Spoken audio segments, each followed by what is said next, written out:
같이 한번 읽어보도록 할게요. 목소리로 12절부터 17절까지 읽겠습니다. 그가 모여 있는 교회의 천사에게 쓰라.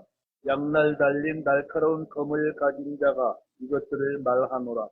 내가 네 행위를 알며 네가 어디에 거하는지 아노니 그곳은 사탄의 자리가 있는 곳이다.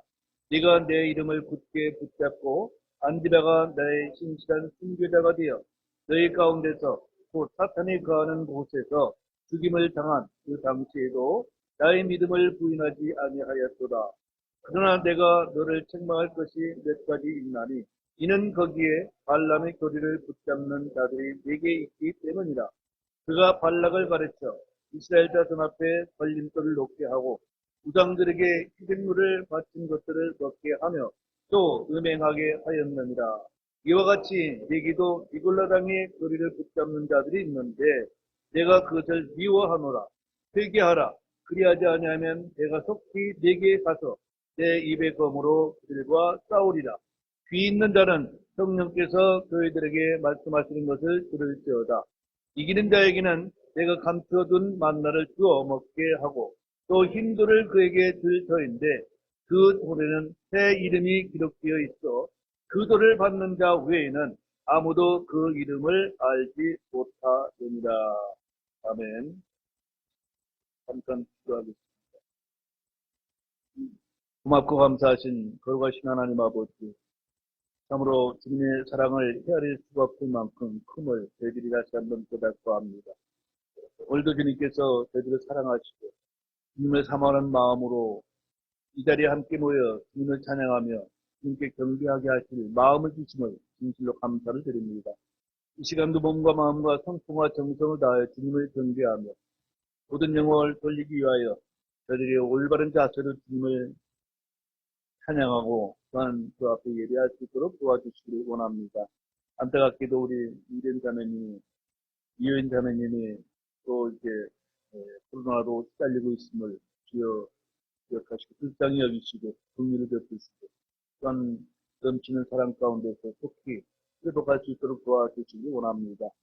하나님 아버지, 저희들이 일주일 동안도 돌이켜볼 텐데 악한 현 세상에서 참으로 주님의 뜻에 합한 삶을 살지 못하고 넘어질 때도 많았음을 고백합니다.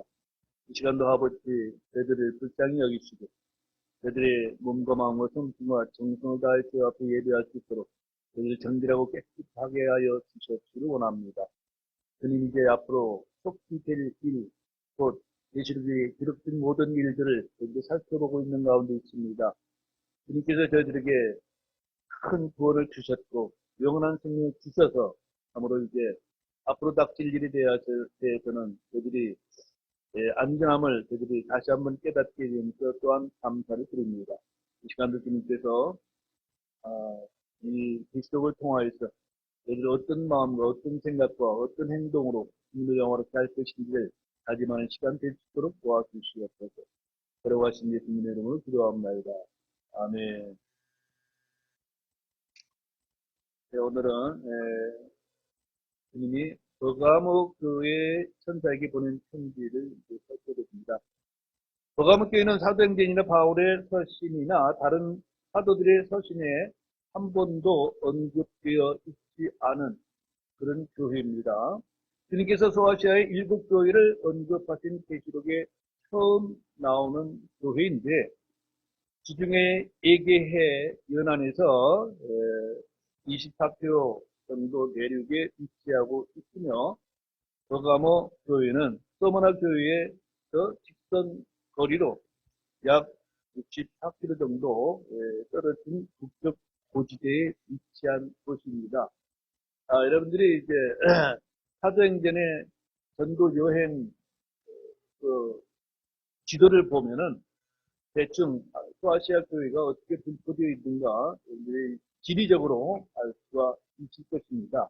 이런 것들이 관심을 가지고 역사적으로나 지리적으로나 이제 어떻게 교회가 형성되어 갔는가, 그것을 성경과 어떻게 일치하는가 이런 것들이 관심을 가지면 여러분들 믿음에 도움이 되리라 생각을 하고 모든 성경이 사실에 근거한 하나님께서 살펴보시는 일들을 더 자세하게 알았으면 하는 마음 간구합니다.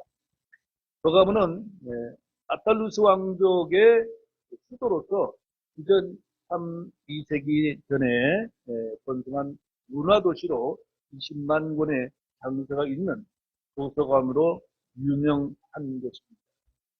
알렉산드리아와 비교할 만한 학문의 고장이기도 합니다. 버가모는 상업도시가 아니라 문화, 종교, 학문의 도시입니다. 이교도들의 신전이 많으며 제우스가 살았던 곳으로 알려지므로 이곳에는 높이 12m의 거대한 제우스 신전이 있습니다. 그리고 2장 13절에 언급이 되어 있죠. 로마 황제를 경배하던 신전 역시 이곳에 세워져 있습니다. 제우스 신전, 디오니스소스의 신전, 아데나 신전, 아스클로피아오스 신전과 로마 황제 숭배를 위한 3개의 거대한 신당 등 각가지 우상 숭배 신전들이 가득 차 있었습니다. 그러므로 주님께서 버가모란 도시를 일컬어서 뭐라고 말씀하십니까? 사탄의 자리가 있는 곳, 사탄이 거하는 곳이라고 말씀하신 데는 이런 이유가 있다는 것입니다. 그런데 제가 이제 부가적으로 설명하는 것들이 왜 버가모 교회가 사탄의 자리가 있는 것인가 라는 것을 배경을 알지 못하면 이해가 어렵다는 것입니다. 버가모는 이름이 숱한 결혼이라는 뜻을 가지고 있습니다. 교회사로 볼 때 주 325년에서 500년까지의 기간으로 보는데 이 기간은 로마 가톨릭 교회가 역사의 전면에 등장하며 이후로 중세 암흑 세대를 열게 되는 것입니다. 숱한 결혼이라는 이름의 의미를 의미하는 대로 이 교회는 세상과 연합하는 교회, 세상과 결혼한 교회, 각종 이교도들이 교회 내로 들어와 혼합하는 그런 시기라고 볼 수가 있습니다. 성경 자체를 볼 때는 니케아 종교 회의가 있었고 오리겐이 번개시킨 성경을 공식적으로 교회에서 존경으로 인정하고 받아들였습니다. 숱한 고통으로 그리스도의 향기를 뿜었던 서머나 교회와 달리 버가모 교회는 대교한 교회, 주님께서 이온증서라고 말씀하신 부패한 성경을 지니고 있었고 수많은 신실한 신자들이 음녀교회에 의해서 죽임을 당했습니다. 사탄은 거짓 교회를 사용하여 성경을 불태우고 성경 신자들을 죽이며 가증한 것들을 널리 퍼뜨리기 시작한 그 시기라고 볼 수가 있습니다. 본문 12절을 봅니다. 버가모에 있는 교회의 천사에게 쓰라. 양날 달린 날카로운 검을 가진 자가 이것들을 말하노라. 주님은 요한에게 버가모에 있는 교회에 편지를 쓰라고 말씀하십니다. 버가모에 있는 교회는 거대한 이교도들의 세력들과 둘러싸인 교회입니다. 거대한 이교도들의 신변들이 넘쳐났고 학문을 장려하는 풍수로에서 신학과 철학이 발전했습니다. 다양한 문화가 수용되어 융합했습니다. 숱한 결혼의 이름을 가진 이 도시에서 교회가 순수한 믿음을 지니기 위하여는 철저한 분리 외에 다른 방법이 없습니다. 자, 양날 달린 날카로운 검을 가진 자가 이것들을 말하노라. 주님은 자신을 어떻게 표현하십니까? 양날 달린 날카로운 검을 가진 자라고 말씀하고 있습니다. 고대 사회에서 칼을 가진 이는 권력자를 말합니다. 생사를 주관하는 자, 절대 권력자를 말하죠. 현대에서는 칼보다는 총이라고 말할 수 있지만은 예전에는 모두 검을 찬 자, 칼을 찬 자, 그걸 이제 권력의 표시했습니다. 여러분들이 잘 모르겠지만 일제 시대에는 칼찬 순경이 나타났다. 그러면 오금이 저린다 이런 소리가 있었습니다. 그만큼 무서웠고 그때 당시에는 칼을 찔리면은 이제 즉석에서 살인도 하는 사람도 죽이는 이런 시절이 있었기 때문에 칼찬 순사 또는 칼찬 순경 무서웠던 것이죠. 자, 검은 모든 경계의 제왕이라고 불렸고 로마인들에게 검은 곧 권력, 힘, 권세, 권위의 상징이었습니다. 버가모이는 로마의 황제 줄리어스 시절을 신으로 높이는 신전이 세워진 최초의 도시이기도 합니다. 시절을 대표하는 상징물이 검이었습니다. 당대 로마는 제국으로서 온 세상의 정복자, 승리자, 최고의 권력으로서 땅을 민족들과 백성들, 지역 신들 위에 있는 권위를 부여하기 위해 황제 숭배, 황제의 신격화를 추구했고 황제의 손에 있는 검은 위엄을 드러냈습니다. 주님은 버가모에 있는 그런 배경을 염두에 두시고 양날 달린 날카로운 검을 가진 자라고 자신을 소개하시면서 온 세상의 통치자, 권세자는 세상의 어떤 왕이 아니라 주님 자신임을 알려주고 계시는 것입니다. 하나님의 말씀은 양날 달린 어떤 것보다 예리합니다. 하나님의 말씀은 살아있고 권능이 있습니다. 하나님의 말씀은 사람의 혼과 영과 관절과 골수를 찔러 둘로 나누고 마음의 생각과 의도를 분별합니다. 이 말씀이 히브리 4장 12절 말씀이죠. 하나님의 말씀은 살아있고 권능이 있으며 양날 달린 어떤 것보다도 예리하여 혼과 및 관절과 골수를 찔러 둘로 나누기까지 하고 또 마음의 생각과 의도를 분별하는 분이 이렇게 말씀하십니다. 하나님의 말씀은 우리 육신의 목을 자르거나 애를 찌르거나 손발을 베는 것이 아닙니다. 혼과 영을 찔러 둘로 나누고 마음의 생각과 의도를 분별합니다. 관절과 골수를 찔러 둘로 나누기까지 하고란 말씀은 손으로 하지 않는 그리스도의 할례를 행하는 것입니다.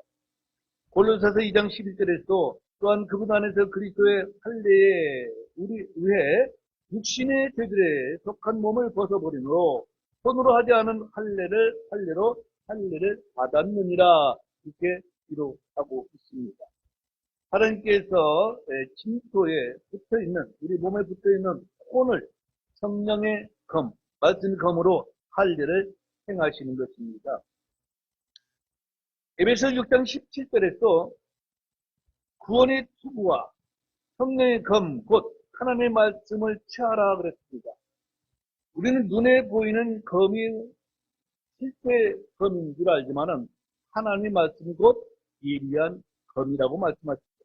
하나님의 말씀은 성령의 검입니다. 하나님의 말씀은 철로 만들어진 검이 아니라 그 입에서 나오는 호흡이요, 숨입니다.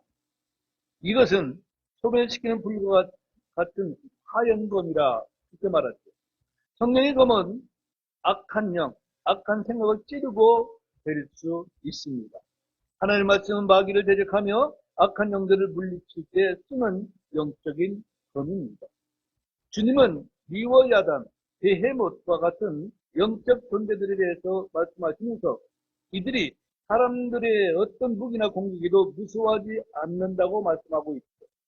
욥기서에 보면은 우리가 이제 영적인 세계에 대해서 자세히 알고 있는 문구들이 참으로 많이 나옵니다.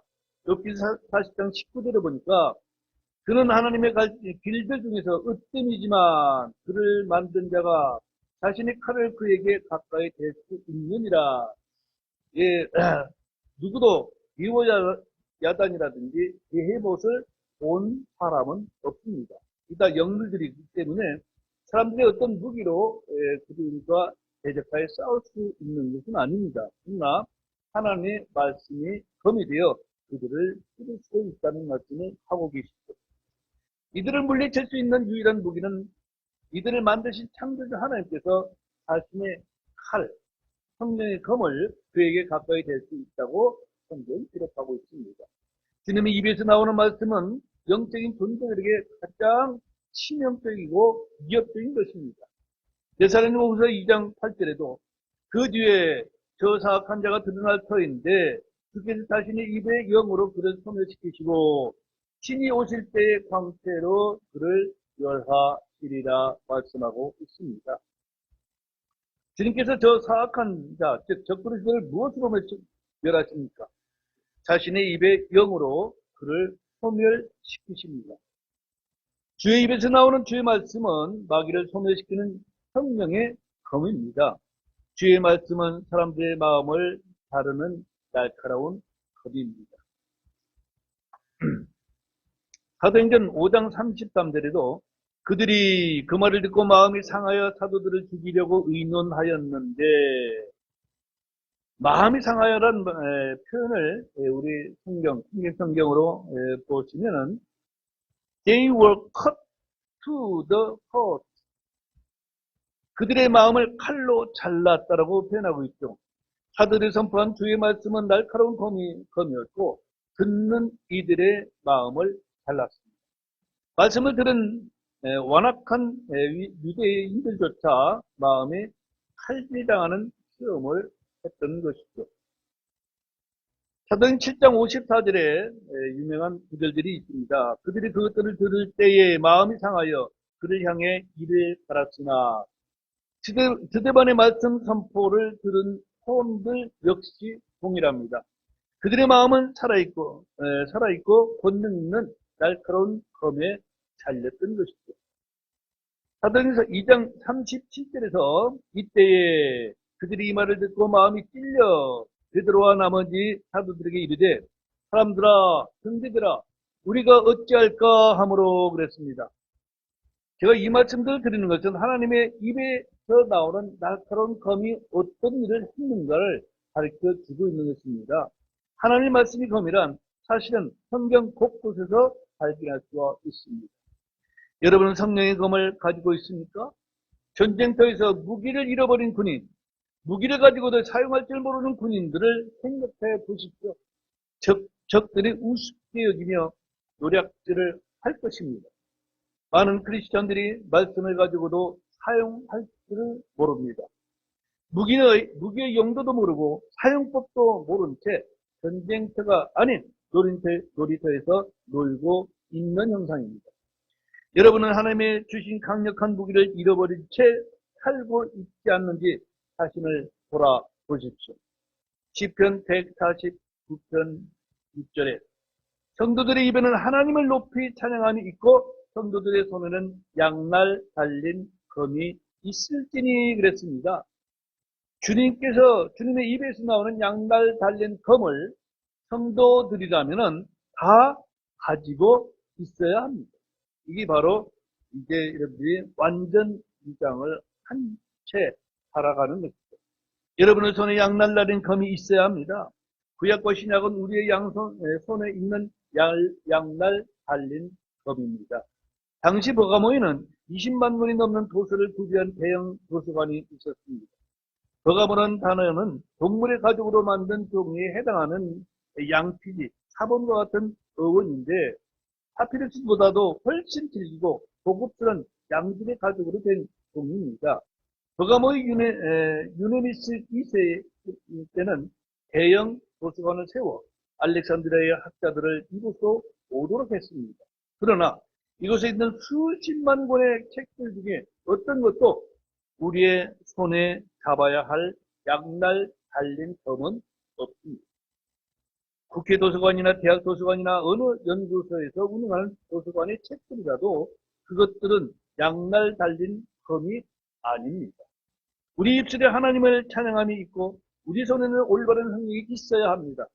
죄를 이기고 마귀를 물리치며 세상을 이기는 양날 달린 검은 주의 말씀뿐입니다.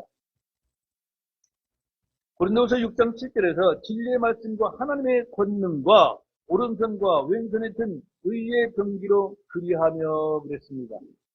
철학, 종교, 과학, 전통 등 사람들이 만든 어떤 것도 우리가 붙잡아야 할 병기가 아닙니다.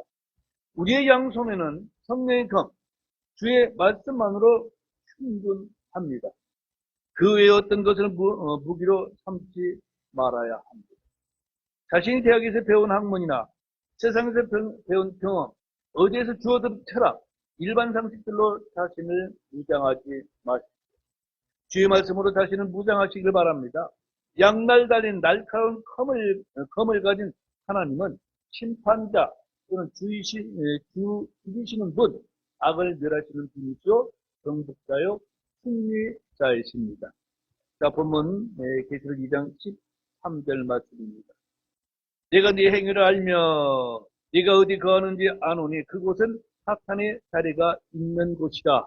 네가 내 이름을 굳게 붙잡고 안디바가 나의 신실한 순교자가 되어 너희 가운데서 곧 사탄이 거하는 곳에서 죽임을 당한 그 당시에도 나의 믿음을 부인하지 아니하였도다.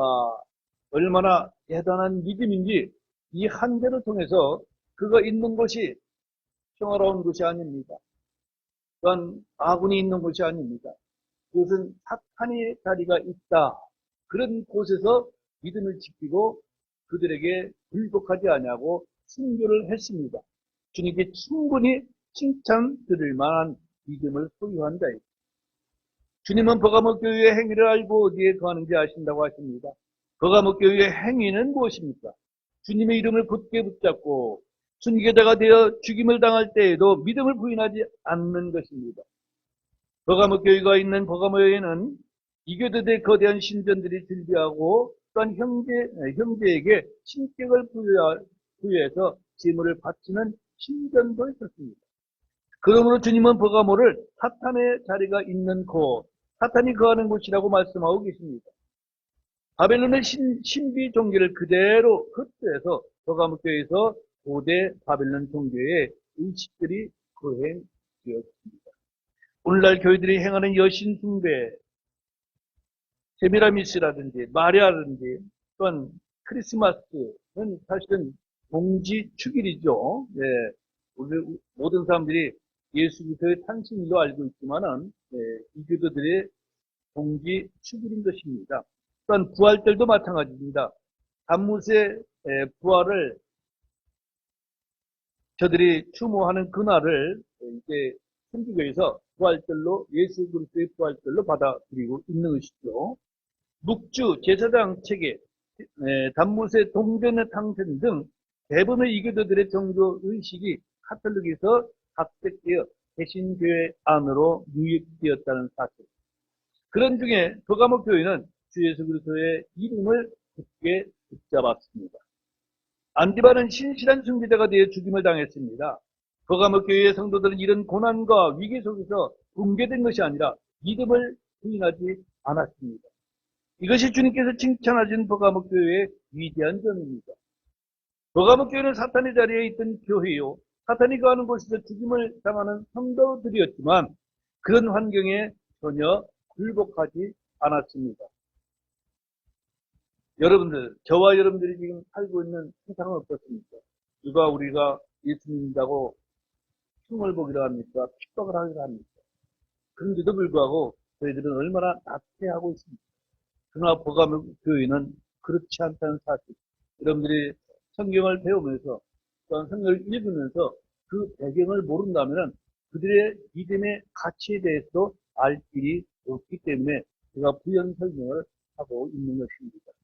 주님은 성도들의 고난, 수고, 섬김, 눈물, 행위 등을 결코 잊지 아니하십니다. 주님은 각자의 행위대로 갚아주시고 보상해 주시기에 내가 내 행위를 아노라라고 말씀하고 있습니다.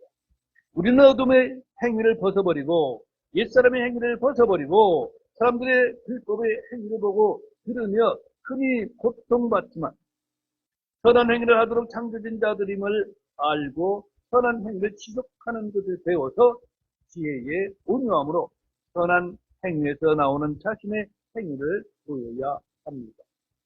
실족하거나 타락했을 때는 어디로부터 떨어졌는지 기억하고 회개하며 처음 행위를 하도록 해야 할 것입니다. 자, 사탄의 자리, 사탄이 거하는 곳이라고 했는데 버가모에 있는 교회는 사탄의 자리가 있는 곳입니다. 사탄의 자리란 사탄을 섬기기 위해 세워진 건물, 장소를 말하고 있습니다.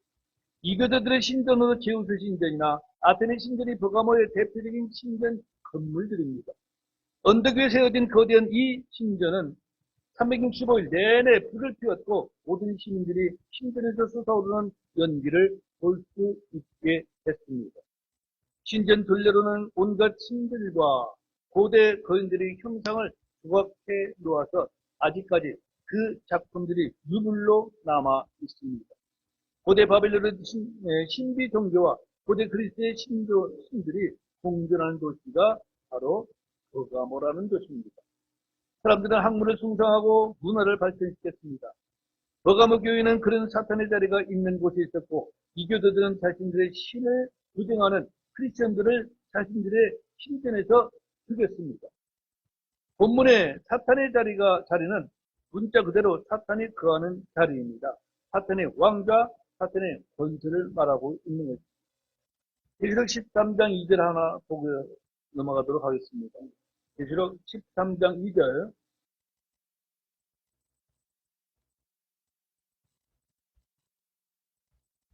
계시록 13장 2절. 내가 본 그 짐승은 표범과 비슷하고 그의 발은 곰의 발 같으며 그의 입은 사자의 입 같은데 용이 자기 권능과 자기 자리와 큰 권세를 그에게 주었더라. 이런 내용이 있습니다. 내가 내 이름을 굳게 붙잡고 13절에 그 말씀이 있는데 버가모 교회는 주 예수님의 이름을 굳게 붙잡았습니다. 이 세상에는 수많은 신들의 이름이 있고 영웅들의 이름이 있고 왕들의 이름이 있고 성현들의 이름이 있고 천사들의 이름이 있습니다.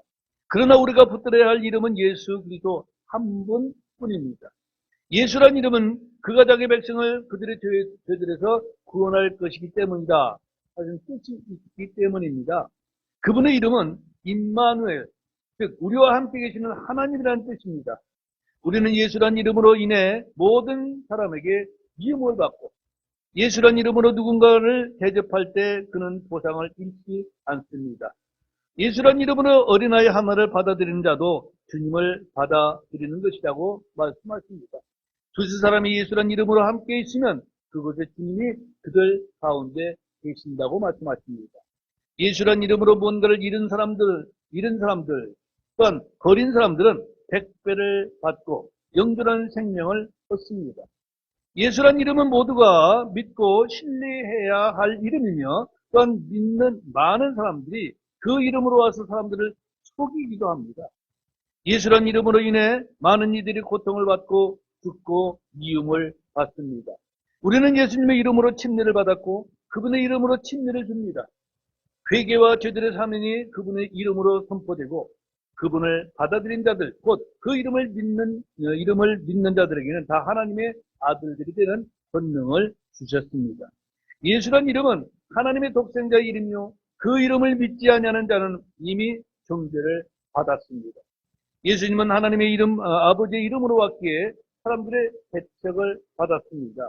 예수님은 하나님 아버지의 이름으로 행하는 일들의 증언을 받았지만 사람들은 믿지 않았습니다. 예수란 이름은 주의 이름입니다. 예수란 이름은 우리가 무엇을 구하든지 기도할 때 사용하는 이름입니다. 잠만 잘 것이 아니라 우리가 기도를 할 때 누구 이름으로 기도할 것인가 여러분들 찾아보고 넘어가도록 하겠습니다. 예수란 이름이 왜 이렇게 중요한가? 왜 예수님을 그렇게 찬양하는가? 자, 요한복음 14장 가겠습니다.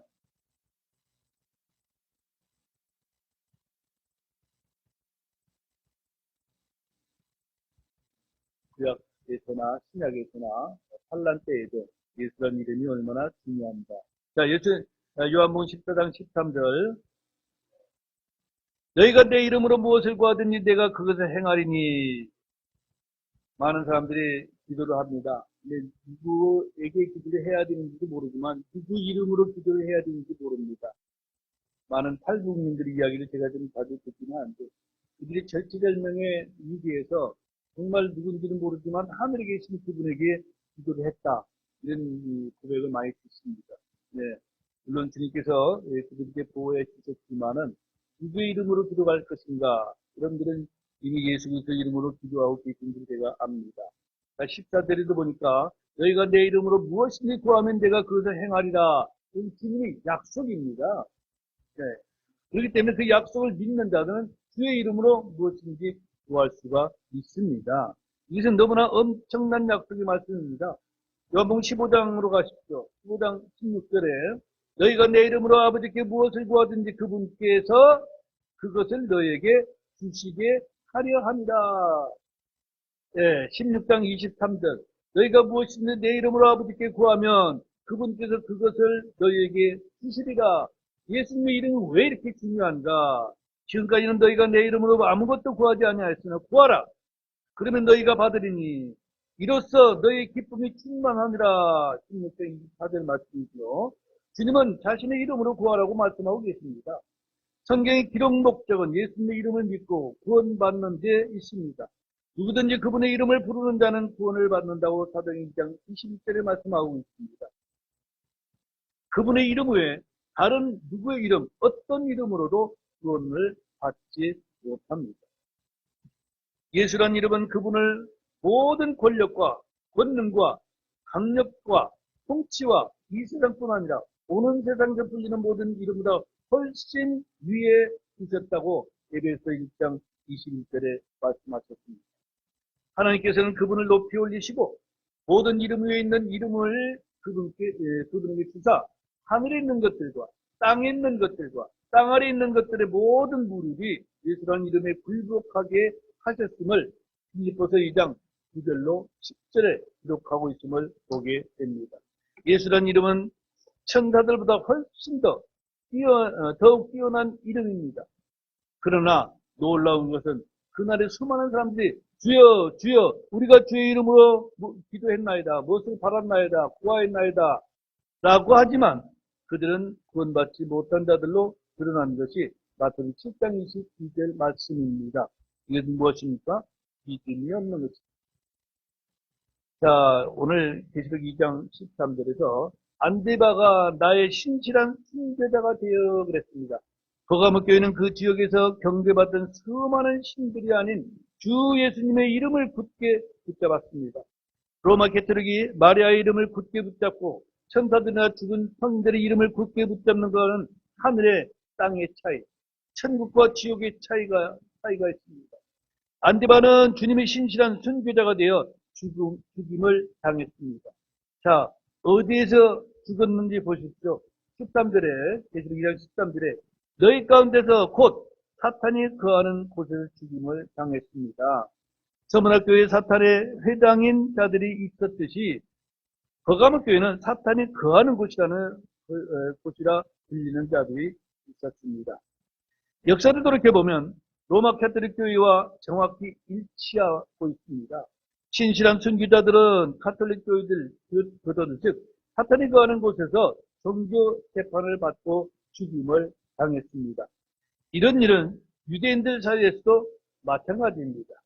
초대교회의 역사가 그러하듯이 유대인들은 크리스찬들을 잡아 죽였는데 그들이 있는 회당, 성전은 사탄이 거하는 곳에 불과했습니다. 하나님을 믿는다고 외치는 유대인들, 주님을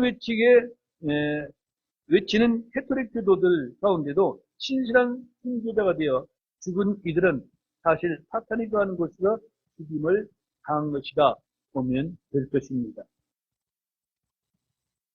많은 교회들이, 그리스도인들이 유대인들이 초대교회 때 믿는 그리스도인들을 많이 죽였다 그러면 그래요?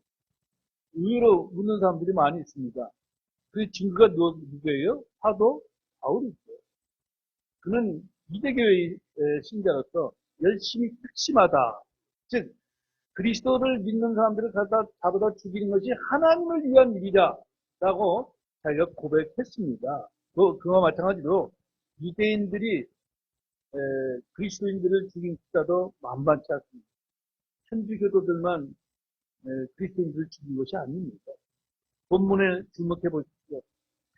계시록 2장 13절에 내가 거하는 곳, 즉 사탄의 자리가 있는 곳, 너희 가운데서 곧 사탄이 거하는 곳이라고 말하고 있는데 본래 교회 성도들의 모임, 주님의 이름으로 모인 그들 한가운데 주님이 계십니다. 그런데 거가목교회에 있는 교회는 사람들이 모인 자리가 사탄의 자리요, 그들 자체가 사탄이 거하는 곳입니다.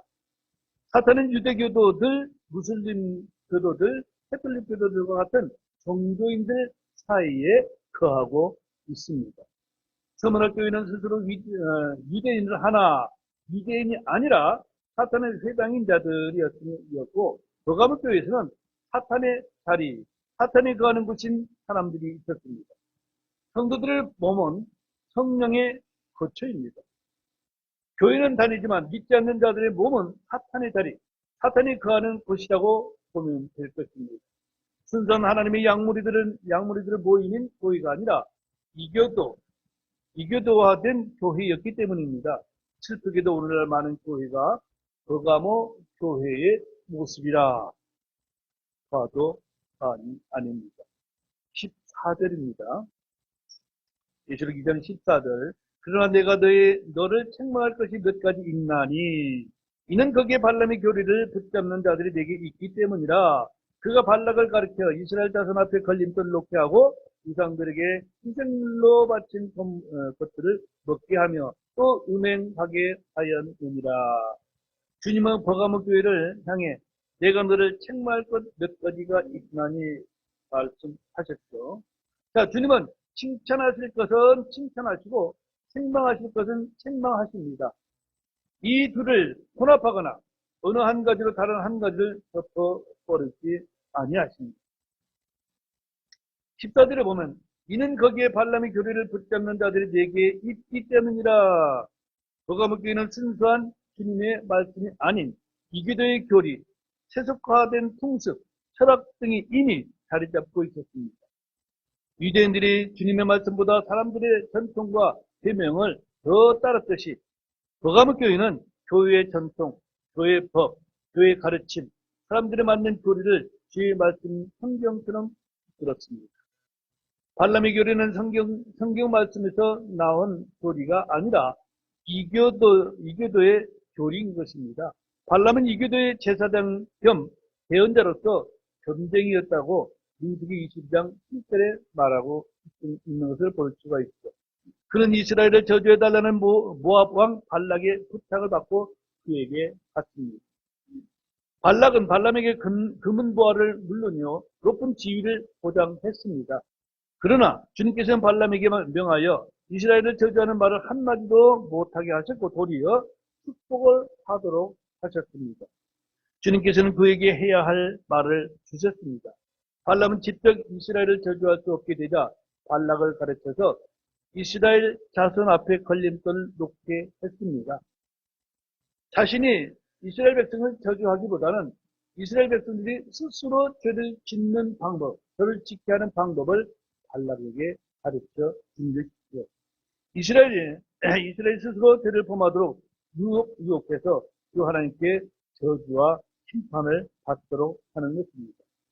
발락은 발람의 제안대로 이스라엘을 모압의 신전으로 초청해서 음식과 신전 창녀들이 있었는데 여자를 제공을 했습니다. 이스라엘 백성들은 시팀에서 모압의 딸들과 음행하기 시작했고 모압이 자기 신들에게 희생물을 드릴 때에 이스라엘 백성들도 와서 먹고 그들의 신들에게 절을 했습니다. 이것은 민수기 25장 2절에 나오는 말씀이기도 합니다. 이 사건으로 주의 분노가 타올랐고 2만 4천 명이 죽임을 당했습니다. 오늘날 교회들의 모습을 한번 여러분들 보십시오. 발람의 교리를 붙잡고 있는 교회들이 이들이 얼마나 많은지 모릅니다. 교회가 세상과의 연합하는 것은 영적 음행입니다. 예언하는 자들을 불러 간증을 시키고 있습니다. 코미디언들을 강단에 세우고 마술하는 자들을 세우고 있습니다. 종교 간의 대화, 종교 간의 일치, 연합은 심각한 영적 음행이며 동시에 이상 숭배라고 말할 수 있습니다. 이와 같은 음행은 오늘날 교회 내에서 벌어지는 공정한 비밀이기도 합니다. 발람의 교리는 하나님의 백성들을 스스로 하나님께 죄를 지어 죽게 하는 것을 발람의 교리다 말하죠. 발람의 교리는 혼합입니다. 하나님의 아들들과 사람들의 딸들이 결합하듯이 하나님의 백성과 이교들의 결합은 주의 진노와 심판을 불러일으키고 있습니다. 발람은 발락을 가리켜 이스라엘 자손들 앞에 걸림돌을 놓게 했다고 식사들이 말하고 있죠.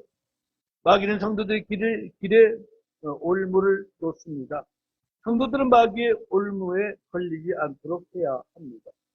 부유하게 되고자 하는 자들은 파멸과 멸망에 빠지게 하는 시험과 올무에 걸립니다. 발람은 우상들에게 희생물로 바친 것들을 먹게 했습니다. 광야에서 만나를 먹던 이스라엘 자손들은 모압인들이 자기들의 우상 신에게 희생물로 드리는 음식들을 보고 즐거워하며 그것을 먹었습니다. 하나님은 그들의 배였습니다. 신전에서 제공하는 음식들을 먹으면서 배를 불렸습니다.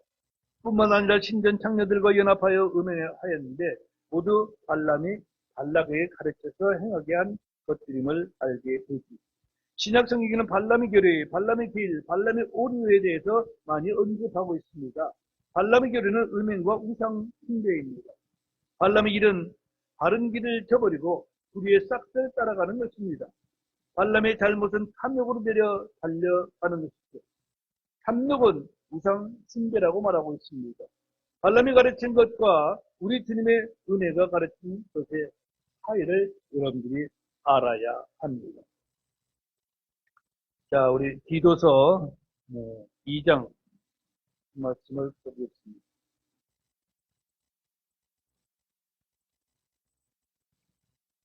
디도서 2장 11절부터 13절.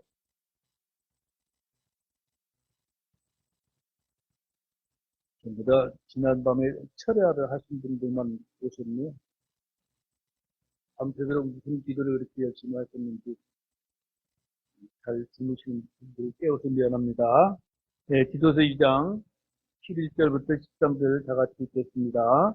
구원을 가져주시는 하나님의 은혜가 모든 사람에게 나타나 우리를 가르칠 때 하나님의 성품에 위배되는 것과 세상에 속한 정욕들을 우리가 거부하고 이 현 세상에서 맑은 정신을 가지고 의롭게 하나님의 뜻대로 살며 저 복된 소망과 위대하신 하나님 곧 우리 구원자 예수 그리스도의 영광스러운 나타나심을 기다리게 하셨느니라. 아멘. 주님은 우리에게 무엇을 가르치고 어떻게 가르치는지 주목을 하시기를 바랍니다. 자, 계시록 2장 15절로 갑니다. 계시록 12장 5절. 이와 같이 내게도 니골라당의 교리를 붙잡는 자들이 있는데 내가 그것을 미워하노라. 니골라당의 교리는 성직자 계급, 제사장 계급과 같은 계급 체계를 말하고 있습니다. 구약의 유대교에는 대제사장이 있고 대지파의 제사장이 있습니다. 거의 모든 이교도들의 종교에도 동일한 제사장 체계가 있습니다.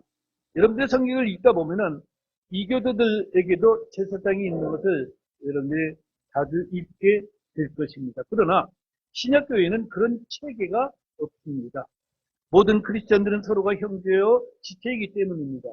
지역교회는 감독, 장로, 집사, 교사와 같은 직분이 있지만 그것들은 계급이 아니라 성도들을 먹이고 성도들을 섬기는 직무에 불과한 것입니다. 에베소 교회는 니골라당의 행위를 미워했습니다. 주님께서는 나도 그것을 미워하노라고 말씀하고 계십니다. 버가모 교회는 니골라당의 교리를 붙잡는 자들이 있었습니다. 어느덧 개신교회는 성직자 제도를 교회법으로 만들어 버렸습니다. 교회마다 니골라당의 교리를 만들어 그것을 붙잡고 있습니다. 캐톨릭, 성공회, 장로교, 감리교 등은 니골라당의 교리를 붙잡는데 아주 철저합니다. 그들은 지역교회 건물을 구약의 성전으로, 목사를 하나님의 세우신 레위 제사장과 같은 성직자로 부르며 성도들은 뭐라고 부릅니까? 평신도라고 부릅니다. 목사가 설교하는 강단과 강대상을 지성소라 부르며 평신도들의 접근을 철저히 막기도 합니다. 오늘날의 많은 개신교회가 이런 거짓 교리를 붙잡고 있습니다. 우리는 교회 장로 혹은 목사를 존경하고 그들의 행실을 눈여겨보고 믿음을 따르고 순종해야 합니다. 그러나 그것이 니골라당의 교리에 따르는 것이어서는 안 됩니다. 버가모 교회도 니골라당의 교리를 붙잡는 자들이 있으며 주님은 니골라당의 행위와 니골라당의 교리를 미워하신다라고 말씀하고 있습니다. 자, 마지막 절 16절입니다. 회개하라. 그리하지 아니하면 내가 속히 네게 가서 내 입의 검으로 그들과 싸우리라. 주님은 버가모 교회를 향해 회개하라고 명령하고 있습니다. 회개는 잘못된 것을 버리고 돌아서는 것입니다. 회개는 단지 죄를 슬퍼하고 자신을 애통해 하는 것이 아니라 죄를 깨닫고 그 죄를 자백하고 그 죄를 버리고 의로 돌이켜야 합니다. 자신의 죄악을 시인하고 자신을 돌이켜야 합니다. 단지 죄를 알고 인정하는 것도 그쳐서는 안 됩니다. 회개하라는 명령은 온 인류의 모든 사람에게 주어진 주 하나님의 명령입니다. 침례인 요한은 유대인들을 향해 회개하라고 선포했습니다. 주님과 사도들 역시 온 이스라엘에게 회개하라고 선포합니다. 주님은 복음을 믿지 않는 이방인들을 향해서 회개하라고 명령하고 계십니다. 사도행전 17장 30절 찾아 읽고 마치도록 하겠습니다. 사도행전 17장 30절.